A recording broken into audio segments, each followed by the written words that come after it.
एखन अपने सब सुन रहल छी महामाया रिकॉर्डिंग स्टूडियो शानदार प्रस्तुति।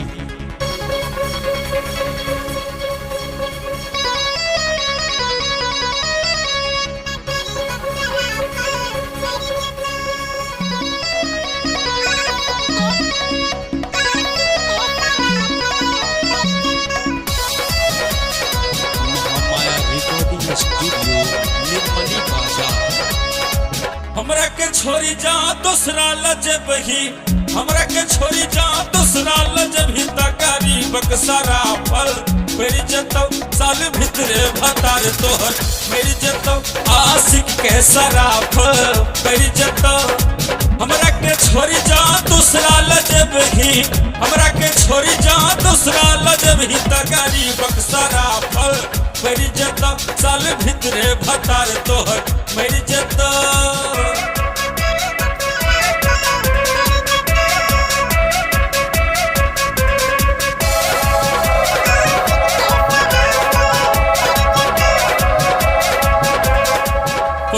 पहिल जब जेबे तू ससुरा सब ओकरा त पता चल जेतो। पहिल जब जेबे तू ससुरा सब ओकरा त पता चल जेतो।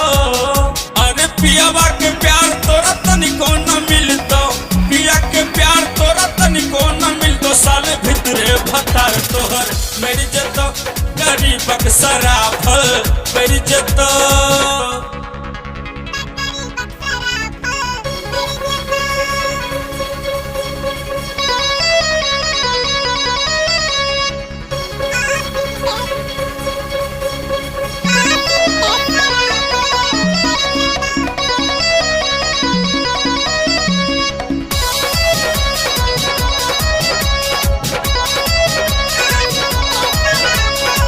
सातो जन्म के कहने छल वादा एक क्षण में तू ओकरा भुला देलही। सातो जन्म के कहने छल वादा एक क्षण में तू ओकरा भुला देलही। बीतल बात तोरा याद सते तो, बीतल बात तोरा याद सते तो साल भीतर भतार तोहर मेरी जतो गरीबक सराफल मेरी जतो। महामाया रिकॉर्डिंग स्टूडियो निर्मली बाजार।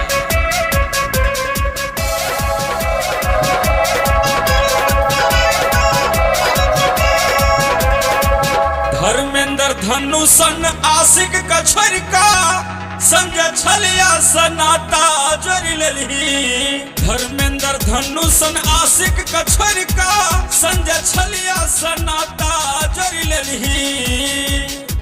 एहन गलती अब करबो न करिहा, एहन गलती अब करबो न करिहा आशिक का सराफल मेरी जतो साल भितरे भतार तोहर मेरी जतो।